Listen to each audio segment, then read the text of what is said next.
Všetky dôležité novinky zo sveta automobilov nájdete v novom vydaní relácie Automoto News. Budeme radi, ak s nami strávite nasledujúce minúty. Vitajte.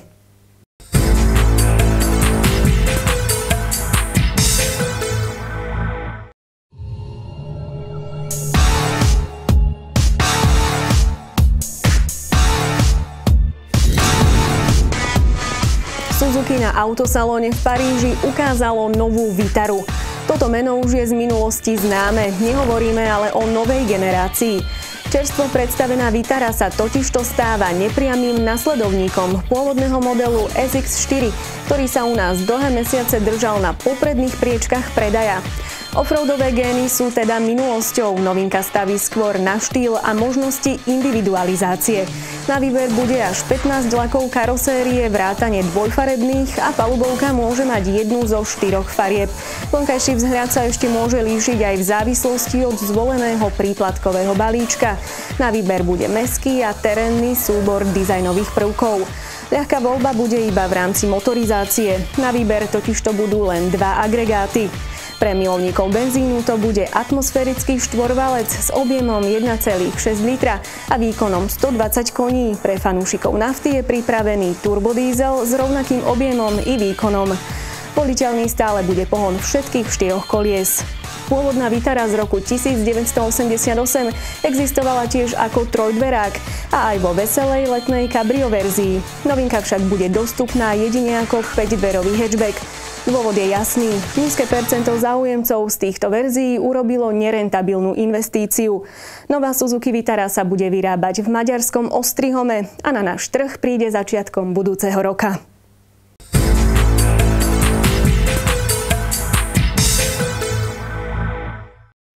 Začiatkom jesene sa na 3 miestach našej planéty simultáne predstavila nová verzia typu Mazda MX-5. Najpopulárnejší roadster na svete má za sebou takmer 1 000 000 predaných kusov. 4. generácia má túto hranicu pokoriť a pokračovať v úspechoch.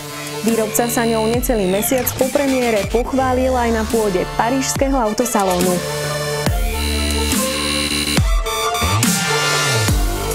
Novinka je nakreslená podľa dizajnovej príručky jazyka Kodo, ale otvorila v nej čerstvú kapitolu. Výsledkom je originálny vzhľad s doteraz nevídanou mierou vizuálnej agresivity. Aktuálnym trendom je síce medzigeneračný rast rozmerov, no MX-5 ho porušuje. Novinka je menšia než predchodca, na dĺžke jej ubudlo až 10 cm. Tvary karosérie však spôsobujú, že sa roadster zdá byť väčší, než v skutočnosti je. Jeho skutočné rozmery prezrádza až veľkosť sedadiel v pomere ku karosérií a aj prítulnosť kabíny. Basketbalisti tu môžu mať problém, no pasažieri s výškou do 190 cm by sa mali zmestiť bez väčších obmedzení. Napriek očakávaniam sme sa ani počas živej premiéry v Paríži nedozvedeli konkrétne detaily o technike auta. Mazda spomenula pohon zadných kolies, 100 kg úbytok hmotnosti, jej rozloženie na nápravy v pomere 50/50 a benzínový štvorvalec. 1.5 Sky Active spriahnutý so 6-stupňovým manuálom. Neoficiálne sa hovorí o výkone 130 koní. Okrem tohto základného motora by sa však mal pod kapotou roadsteru objaviť aj silnejší 2 liter.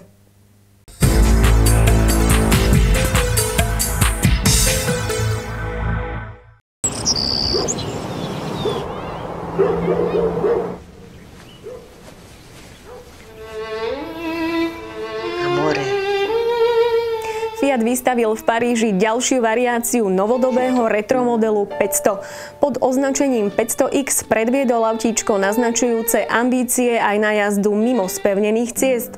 Zachovalo si hrbatú formu pôvodnej 500-ky, je však o 2 mm vyššie a dizajn naznačuje ochranu podvozka. Fiat sa v kokpite posnažil o vyššiu kvalitu, čo je vidieť aj cítiť. Na prvý pohľad zaujme farebný displej medzi rýchlomerom a otáčkomerom. Nad stredovými výduchmi klimatizácie nájdeme 3 nostalgicky pôsobiace okrúhle tlačidlá a nad nimi tróni multimediálny systém s dotykovým displejom. Fiat 500X ponúka dostatok odkladacích priestorov. Sympaticky retro pôsobia vnútorné kľúčky dverí, ktoré pripomínajú autá z 50. rokov minulého storočia. Z hľadiska bezpečnosti našťastie táto novinka pochádza zo súčasnosti. Za príplatok možno získať adaptívny tempomat, signalizáciu pri opustení jazdného pruhu alebo sledovanie mŕtvého uhla. Vozidlo s dĺžkou 4,25 cm síce zadným cestujúcim neponúka sedadlá strihnuté podľa učebnice ergonómie, za to sa môžu tešiť na dostatok priestoru pre hlavu aj kolená. 310-litrový batožinový priestor má dokonca trojité dno. Nový Fiat 500X sa má na trhu objaviť vo februári 2015 a k dispozícii bude aj s pohonom všetkých 4 kolies.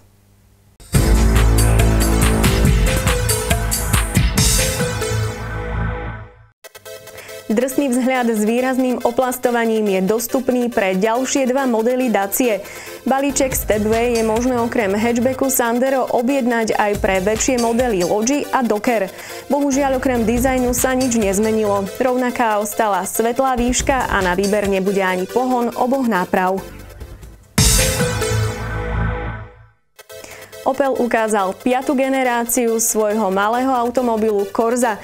Novinka prevzala mnohé dizajnové prvky z modelu Opel Adam. Na rozdiel od neho sú tu ale neprehliadnutelné výrazné predné svetlá s členitým tvarom. Úplne nový je interiér a nechýba ani celý arzenál komunikačných a asistenčných systémov. Toyota v Paríži ukázala nový koncept s označením CHR. Predpovedá budúci kompaktný crossover, ktorý sa v ponuke zaradí pod model RAV4. Automobilka zároveň na tomto prototype prezentuje novú platformu plne pripravenú pre integrovanie hybridného pohonu. Zaujímavý koncept ukázal aj Volkswagen. Malý športiak sa volá XL Sport. Pod kapotou má netradične motor z motocykla. Konkrétne ide o vidlicovú, dvojvalcovú 1.2 s výkonom 200 koní z dielne legendárnej firmy Ducati.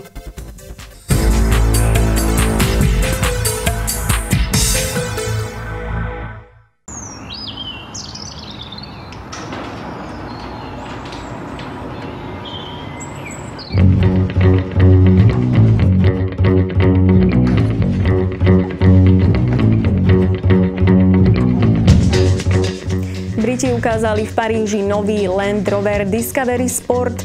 Netreba sa však nechať popliesť menom. Ide o nasledovníka známeho modelu Land Rover Freelander, ktorý v rámci firemnej stratégie prevzal meno väčšieho brata. Koncepcia kompaktného SUV s terénnymi ambíciami bola zachovaná. Novinkou je možnosť usadiť až 7 pasažierov. Samozrejme, vzhľadom k celkovým rozmerom porovnateľným napríklad z BMW X3 bude dvojica sedadiel v 3. rade iba núdzová. Pri navrhovaní exteriéru sa dizajnéri inšpirovali modelom Range Rover Evoque. Príslušnosť k rodine je jednoznačne definovaná natiahnutými prednými svetlami či výraznou maskou chladiča.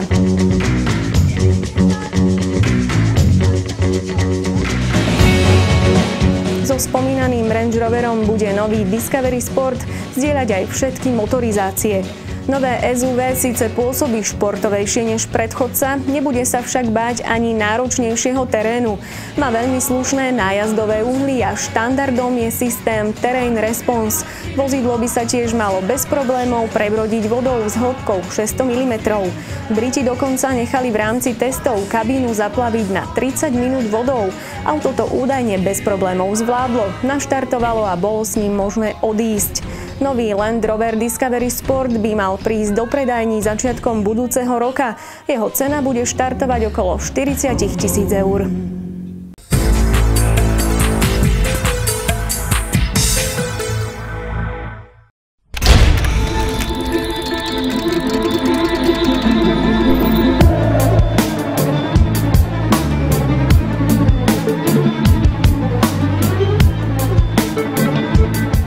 V americkom meste Chicago sa nedávno objavilo zaujímavé vozidlo. Počas výstavy výrobných technológií tu firma Local Motors predviedla elektrický roadster Straty, ktorý je skutočne výnimočný. Nie je však dizajnom ani parametrami, ale pôvodom. Automobil totiž vznikol na 3D tlačiarni a je tak prvým exemplárom svojho druhu na svete.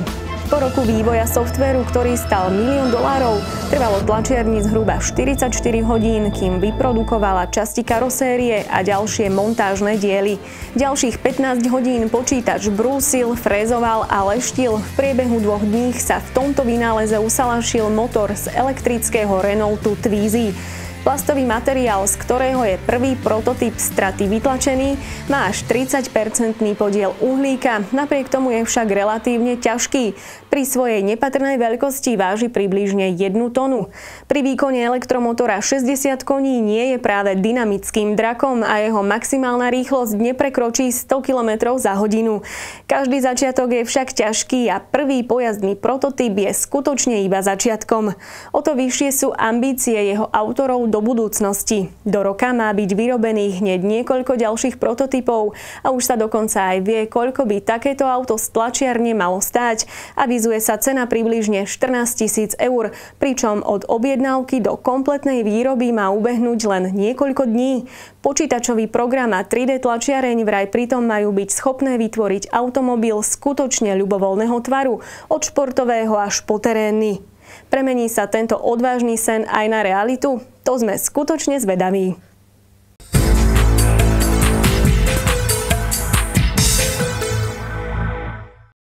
Automoto News sa končí. Majte sa krásne a dovidenia.